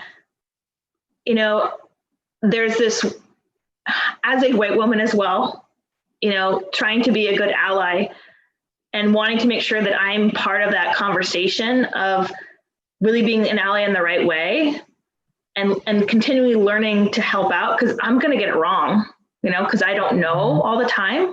And it's not always everybody's job to share with me, right? It's not. And as a community, the additional things that you're doing to continue to enable that work in multiple ways, the work that's being done with restorative justice, I mean, you can see that with the disciplinary. We're providing supports instead of discipline. So we're helping people. And the intersectionality between social emotional supports and anti-racism, that to me is psychological safety. We're creating a psychologically safe space for people to have tough conversations, and our world needs it. And so I want to thank you for everything that you do, that you're continuing to do. I want to thank the board. Every board member has put behind that they want to be a part of this. I want to truly thank our superintendent, Parveen Ahmadi. This is part of her passion, and it shows through. Shane, thank you for being an advocate at your age. I mean, it's wonderful to see that. And thank you to our community, our parents, because these are going to be tough conversations, and I'm glad we're having them. And I'm looking forward to having more. So thank you. Mm-hmm. Yeah, I agree. I want to start by actually thanking Shane, because as a student board member, you just rock. And just his perspective is so important, and his work, and it's genuine. Like today we had a meeting with a group of our students this afternoon, and we actually talked about looking at a couple of a policy that we have, that CSBA has, that we want to change. We even want to change the name of it. So we want to kind of work on that and bring it to you to consider. But I think it's really important for us to recognize this work is multi-pronged.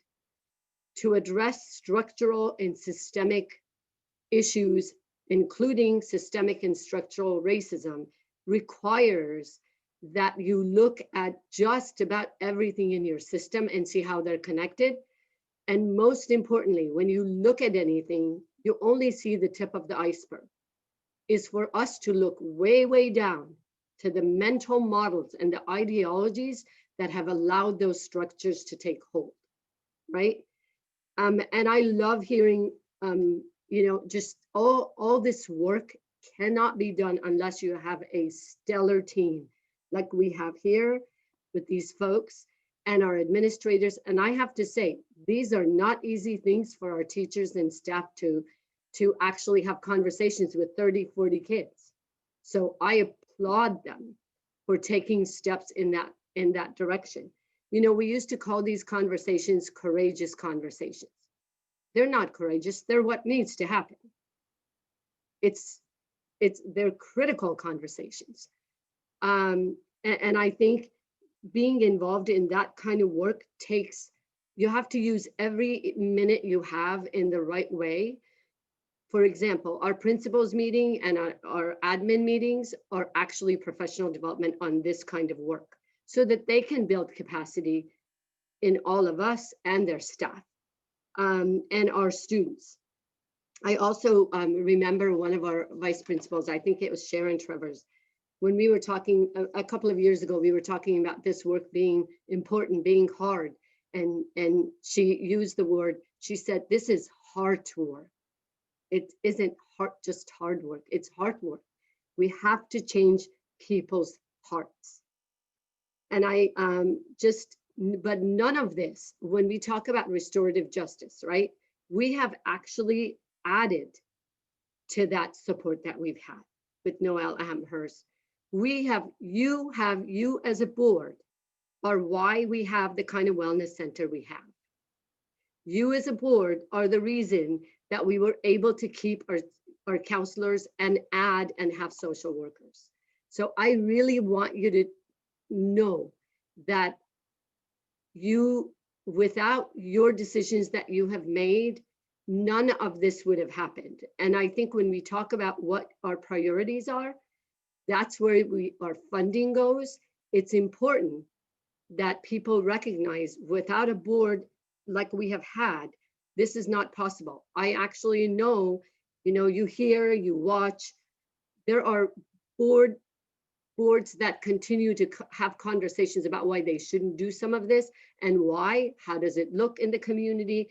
You have been brave, you have been courageous in that, and I want to thank you for that.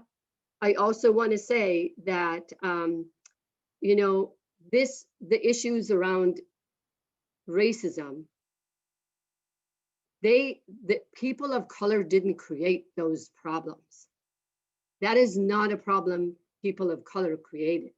That's why it's so important for white allies to always do their part to fix these things and to put in place things and take responsibility for what we need to do, each one of us in our part to correct that. So thank you. And I think the presentation was actually something that I can't remember. I think Mr. Howard, you had said something about social emotional learning a while back, and we were thinking, well, we should just do a presentation. So it's great. I want to thank Jason and the entire team here for doing this good work.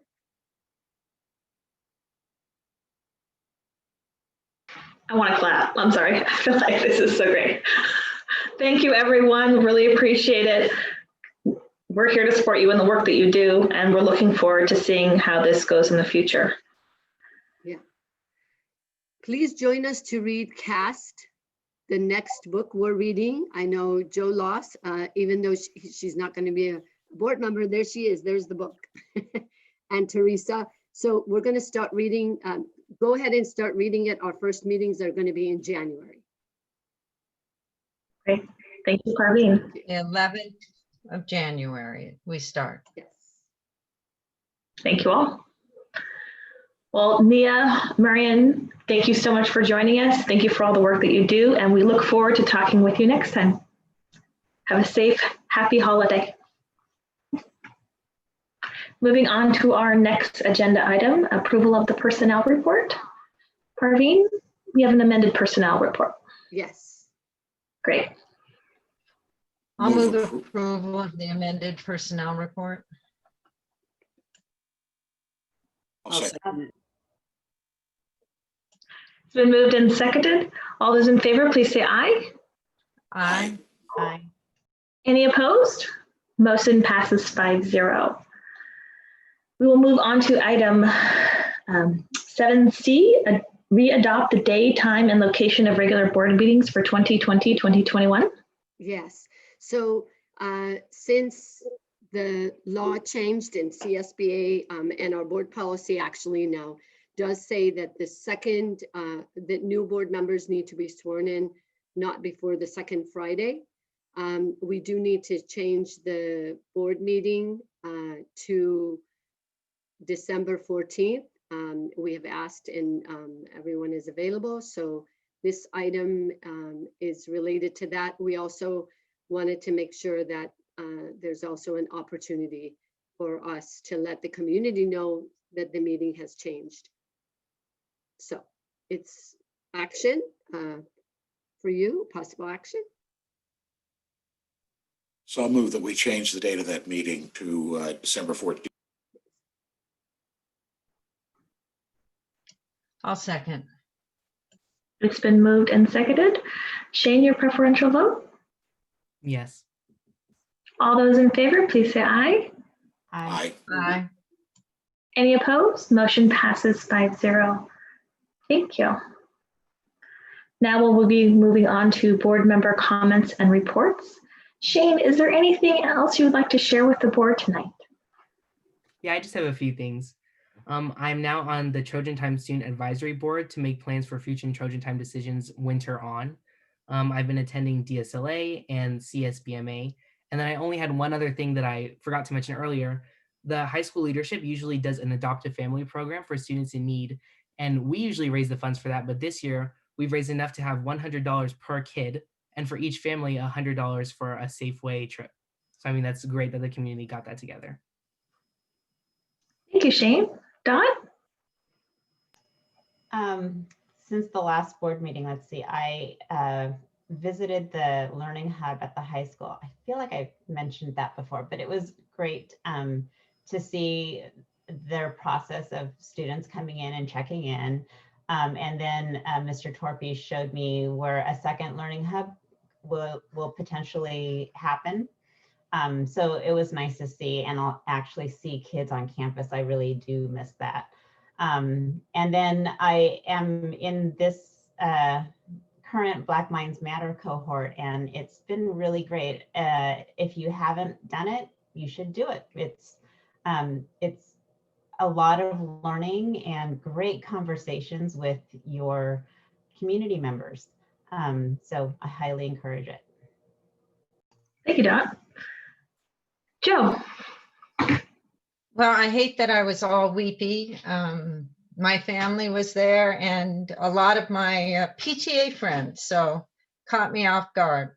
But Amy, I really like the closed captions. For someone who normally reads closed captions because of my hearing, it's wonderful. Harveen told you about the book club that we're doing. We're starting on January 11th, January 25th, and February 8th. And again, we're really lucky to have Teresa Branoff come in as the facilitator, and she's really highly skilled. This book is Oprah's book club, and there's a ton of information out on it right now. I represented the board at the ROP meeting. Everything is going well there, which is remarkable considering how much hands-on work that they do with the students. And I want to give a special shout out to Sophia Clark Velasquez, who was the student of the month from Castro Valley High School merchandising program. Congratulations, Sophia. She gave a remarkable speech at the event. And then we also honored our business partners of the year. So I'd like to give a shout out to Castro Valley's business partner was Mary Brad from the United Seniors of Oakland, who allows our students to intern with her consistently and gives them a great experience. So thank you very much to Mary. I went to the Alameda County Office of Education Town Hall, and I don't think there was a lot of new information about the COVID treatment, but reading the chat was so interesting because there were so many angry people and a couple who repeatedly wrote in, "It's nothing but the flu, folks. Get over it. It's the flu." And I thought, wow, this is a whole different mindset that at least we're not encountering here. I don't feel like we're working with that. And I was just astounded to read the comments. So if you get a chance to go to those, I'd recommend it. And then also I mentioned earlier that Monica and I are going to the Mosaic classes, and they're quite enlightening. I encourage everyone, and goodbye. Thank you, Joe. Gary? Well, Joe, one way they could look at it as the flu is maybe the 1918 flu.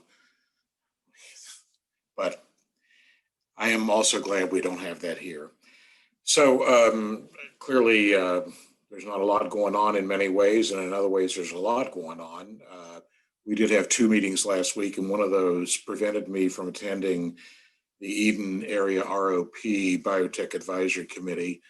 I see Mrs. O'Brien's on. I was able to give her some written input that I hope was of some value to her.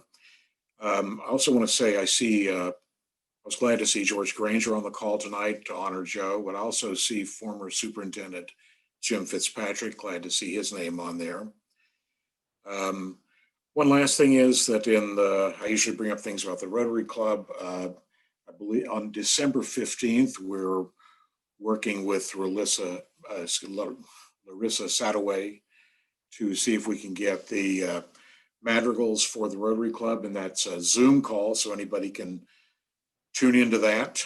We don't have it quite nailed down, but we're very encouraged by the possibility of having them. They're spectacular. So thanks to Monica and Joe again for being part of this. I will miss both of you. So that's all I have.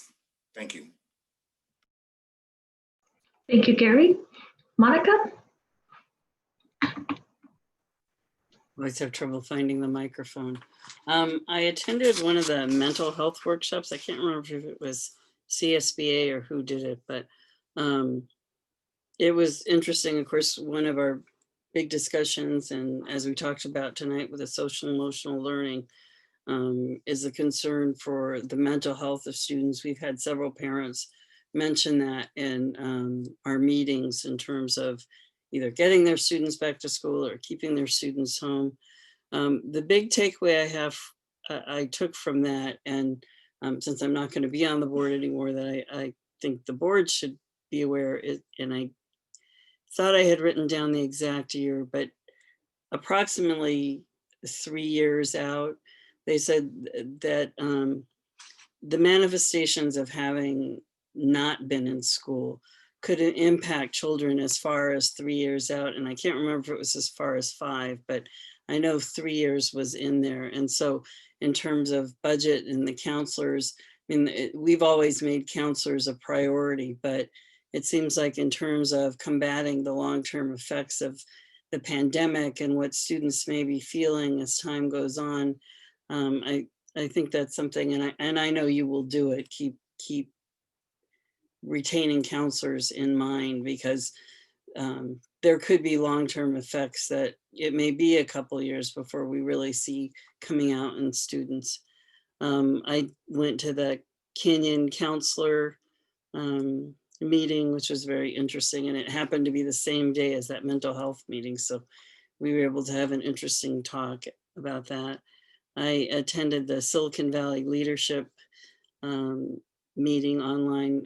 Dr. Fauci was speaking there, and he's always an amazing speaker, and you leave feeling scared and elated and glad there's somebody of his caliber working on this, but still terrified by what he says.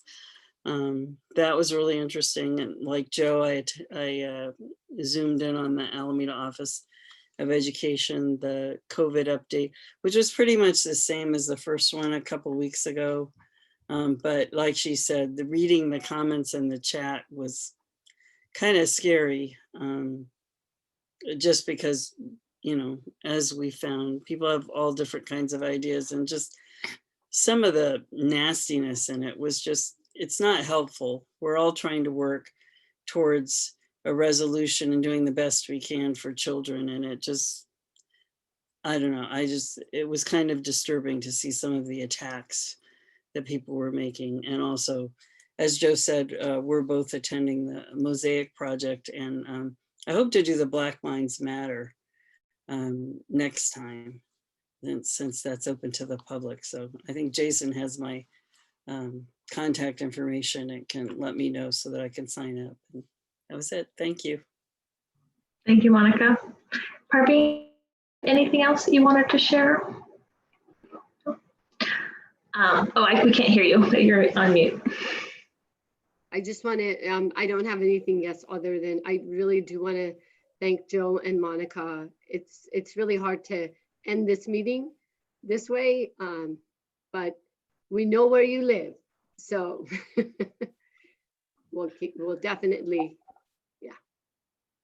Thank you for being. I have a couple of updates. I was lucky enough to join the Strong Stanton Parent Club meeting last night. It's really great to see all their faces and hear from them, and Parveen joined me. Also, as we're saying goodbye to our current board members, we're onboarding our new board members. So yesterday, Parveen and I met with one of the new board members, and tomorrow we'll meet with another new board member to start phasing them in to the board. I did want to share my frustration. I know that we just had an amazing presentation on our social, emotional, and anti-racist teachings and our learnings. And over the summer, as you're aware, I kept updating you on the ethnic studies model. And I'm sad to say that there are certain groups that are being left out. And I think that as part of the work that we're doing to make sure that our students feel included, no matter their background, their nationality, who they are, I think that we need to teach history from everybody's point of view. And I think it does a disservice to our kids, to our communities, to our nation, and to our world when we don't. We are a diverse world. Globalization is increasing, and there's an ever greater need to understand and provide acceptance to other. So tonight, I just want to send a warm shout out, letting the families, the Armenian, Persian, and Arab families know that we see you, we hear you, and I'm going to continue to advocate in a couple different ways. I don't know what that looks like yet, but I will continue to update the board as things go forward. So with that, thank you again, Joe and Monica. Thank you so much for everything that you have done. Again, I can't wait to see, do we get to see pictures of their gifts? Yes, I will send you pictures. Great. Maybe you guys can take candids when you open them so we can see your face later. Thank you all for tonight. Wish you all a happy holiday to our families on the line, our staff, our teachers, our kids, the board. Shane, have a happy, safe holiday week. Get some rest, stay safe, and we will see you soon. Thank you so much. Good night.